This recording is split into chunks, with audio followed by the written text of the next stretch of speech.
بسم الله الرحمن الرحيم إن للمتقين مفازا حدائق وأعنابا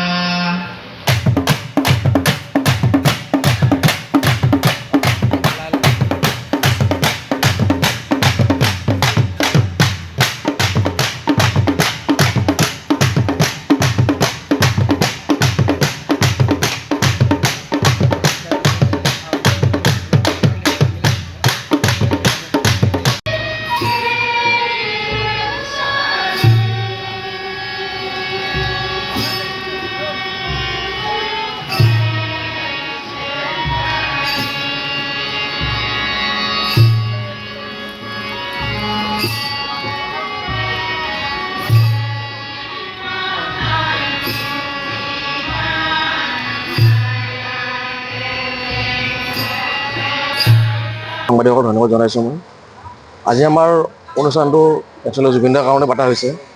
আজি 13 দিন সেই সৰ্বধৰ্ম আমাৰ এখন প্ৰাৰ্থনা আমি আয়োজন কৰা হৈছে। চব জনগোষ্ঠীৰে আছে ইয়াতে, আৰু আমাৰ বিভিন্ন জেগাৰ পৰা আহিছে। এইটো জনগোষ্ঠীৰ পৰা আহিছে। আমাৰ অসমীয়া নামদল পাৰ্টি চলিয়ে আছে এতিয়াও। সেই বিষয়ে আমি আজি এতিয়া অনুষ্ঠানটো আৰম্ভ কৰিছোঁ। কি ধৰ্মৰ বুজি পোৱা নাই? কি ধৰ্মৰ? আমাৰ ইয়াতে বড়োৰ পৰা হৈছে, আমাৰ মুছলিম জনগোষ্ঠীৰ পৰা আহিছে, অসমীয়া আহিছে, ইয়াতে খ্ৰীষ্টানো আহিছে, ইয়াতে গোটেইখিনি আছে। গোটেইখিনি ধৰ্মৰ মানুহ গোটেই ধৰ্মৰ মানুহ আহিছে। আপোনাৰ সদ্গতিৰ কাৰণে প্ৰাৰ্থনা হয়। আৰু এইটো আমাৰ হাউলি মাছ ব্যৱসায়ী সন্থা, লগতে আমাৰ হাউলিবাসী ৰাইজৰ উদ্যোগত কৰা হৈছে। সকলোৱে সহযোগিতা কৰি আছে। প্ৰাৰ্থনাৰ আয়োজন কৰিছে। আজি আমি সকলো জাতিগোষ্ঠী, সকলো ধৰ্মৰ মানুহ আমি এই যিটো 13 দিনীয়া কাৰ্যসূচী, অসমৰ এটা সম্পদ এবং কি আমাৰ ভাৰতবৰ্ষৰ এটা সম্পদ। তেখেতে এনেহেন ধৰণৰ মানুহ আছিলে, কোনো এটা জনজাতিৰ সেৱা বাকী নাই। পৃথিৱীৰ যিকোনো জনজাতিৰ ভিতৰত গৈছে, আনকি ভূটান এটা ৰাজ্যই ভূটানৰ ভুটীয়া মানুহৰ ভিতৰতো গৈছিল, তেওঁলোকৰ আত্মাৰ ভিতৰতো যাই বহিছে। যাৰ কাৰণে আমি অতি মৰমেৰে, অতি শ্ৰদ্ধাৰে এজন মানুহ অল পৃথিৱীৰ পৰা তেওঁ গ'ল, আৰু দ্বিতীয়বাৰ আমাৰ ভাগ্যত হ'ব নহ'ব সেইটো সম্ভৱৰ বাহিৰত। আমি 13 দিনীয়া আজি যিটো তেখেতৰ সদ্গতিৰ 13 দিনীয়া কাৰ্যসূচী, হাউলিবাসী ৰাইজ, যিকোনো জাতিগোষ্ঠীৰ মানুহ, যিকোনো ধৰ্মীয় মানুহ সকলক আমি নিমন্ত্ৰণ কৰিছিলোঁ। আজি যথেষ্ট পৰিমাণে আহিছেও, কিন্তু এটাই কথা কি, যিমান মানুহ আহিব লাগিছিল, যিমান মানুহ আহিব লাগিছিল, সিমানজন মানুহ আহিব পৰা নাই। বতৰটো অলপ বেয়া হৈ গ'ল।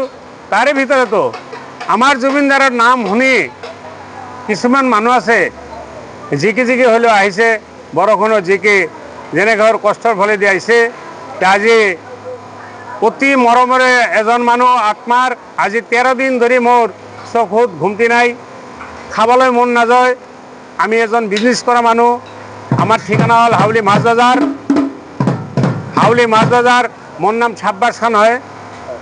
আজি যিয়ে নহওক, ওপৰৱালাৰ আশীৰ্বাদেদি, ওপৰৱালাৰ কৃপাইদি, সহায় সুবিধাৰ সহযোগত সকলো ৰাইজে সহায় কৰিছে।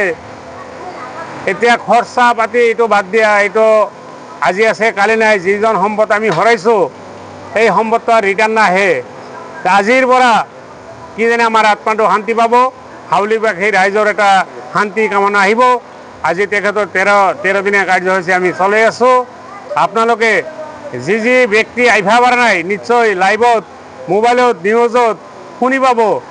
শুনা পোৱাৰ লগে লগে তেখেতৰ কাৰণে যাৰ ধৰ্মমতে তেখেতক আশীৰ্বাদ কৰিব, তেখেতক দোৱা কৰিব। ইতিমধ্যে আমাৰ ট্ৰাইবেল এৰিয়াৰ পৰা ট্ৰাইবেল মানুহ আহিছিলে, তেওঁলোকৰ ধৰ্মগ্ৰন্থ হিচাপে প্ৰাৰ্থনা কৰিলে। তাৰ পাছত আৰু আমাৰ অসমৰ যিটো ভাগৱতৰ প্ৰাৰ্থনাটো হৈ গ'ল। তাৰ পাছে আমাৰ কোৰাণৰ প্ৰাৰ্থনা হৈ গ'ল। এতিয়া নাম দল ৰেডি হৈ আছে, তেওঁলোকে নাম ল'ব। সব যিকোনো হালতে লোক সব এটাই ঈশ্বরের নাম ল'ব, কিন্তু উদ্দেশ্যমূলক হল আমার প্ৰাণপ্ৰিয় আত্মাৰ একজন মানুহ, মোৰ অকলে নহয় সকল জাতি। আনকি আমি মোবাইলত বা টিভিত চাই আছোঁ যেনেকুৱা তেখেতে জন্তু পশুপক্ষী তেখেতৰ লগত এটা প্ৰেম ভালোবাসা আছিল। আপোনালোকে নিশ্চয় দেখা পাইছে তেখেতে যিবিলাক পশুপক্ষী পুহি আছিল তেখেতৰ শ্ৰদ্ধাঞ্জলিত তেখেতৰ আত্মাৰ সুকামনা কৰি সেই পশুপক্ষীও কান্দি আছে। আমি মানুহ, আমি একটি মানুহ উপলব্ধি কৰিব লাগিব যাৰ তাত ধৰ্ম জাতি গোষ্ঠী কোনো কিছু নাছিল, তেওঁ এটা শব্দতে কৈ গেছে যে আমার সব এক, আমার কোনো জাত নাই, আমার কোনো ধর্ম নাই। এই কথাটোৱে মোৰ অন্তৰত একদম হান খাই গৈছে। তেখেতৰ কোনো জাত নাই হলে কেনেকুৱা এটা সম্পদ আমি হৰালোঁ। এই সম্পদ আৰ উভতি নাহে, উভতি অহালৈ আশা খুব কম। ভাৰতবৰ্ষ নহয় অল ৱৰ্ল্ডৰ ভিতৰত 4 নম্বৰ পালে।